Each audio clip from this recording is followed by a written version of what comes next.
Saudara-saudari terkasih, kembali kami bagikan informasi singkat mengenai Sinode Para Uskup. Sinode Para Uskup yang diadakan pada tanggal 4 sampai 25 Oktober tahun 2009 merupakan sidang khusus kedua untuk wilayah Afrika dengan tema Gereja di Afrika dalam Pelayanan Rekonsiliasi, Keadilan, dan Perdamaian. Kamu adalah garam dunia, kamu adalah terang dunia. Matius bab 5 ayat 13 dan 14. Sinode ini dihadiri oleh 244 para Bapa Sinode.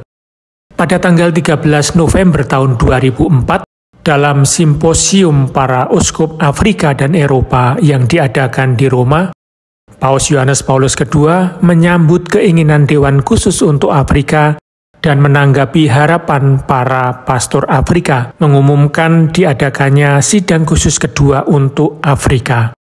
Paus Benediktus ke-16 dalam audiensi umum pada tanggal 22 Juni 2005 menegaskan kembali keputusan tersebut.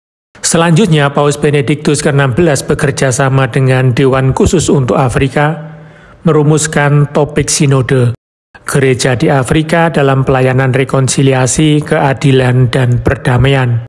Engkaulah garam dunia, engkaulah terang dunia. Matius bab 5 ayat 13 dan 14. Dengan bantuan para ahli, Dewan kemudian melanjutkan penyusunan lineamenta, menyajikan topik dan serangkaian pertanyaan untuk diskusi dan juga doa di tingkat lokal, yang dipublikasikan pada tanggal 27 Juni 2006. Tanggapan atas pertanyaan tersebut kemudian dikirimkan kepada Sekretariat Jenderal untuk digunakan dalam penyusunan Instrumentum Laboris, yaitu dokumen yang memuat agenda sidang sinode.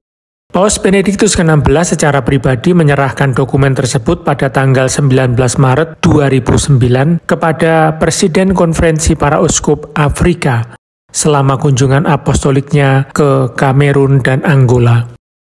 Mengingat sifat dari sidang kontinental dan untuk memastikan keterlibatan maksimum para anggota, Dewan Khusus untuk Afrika ini menyusun kriteria khusus untuk berpartisipasi, yang setelah mendapat persetujuan Paus, digunakan oleh Konferensi Wali Gereja di Afrika dalam memilih anggota sidang khusus, selain mereka yang merupakan anggota ex officio maupun yang ditunjuk oleh kepausan.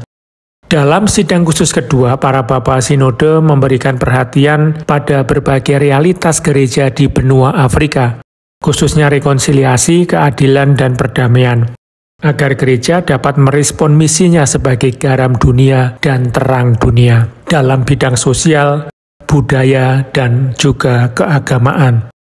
Melalui pelayanan rekonsiliasinya, gereja dipanggil untuk membangun perdamaian dan memupuk keadilan, dan dengan demikian berkontribusi pada kemajuan dan pembangunan semua orang di Afrika.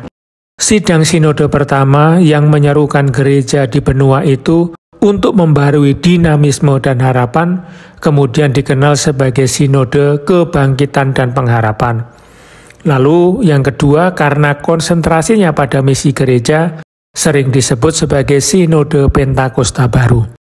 Sidang sinode menyetujui pesan akhir, yang merupakan seruan dan sumber dorongan dalam misi gereja di Afrika, serta 57 usulan atau proposal untuk diserahkan kepada Bapa Suci, di mana para Bapa Sinode berupaya agar secara pastoral dapat mengatasi berbagai masalah yang ada dan yang dibahas pada pertemuan tersebut.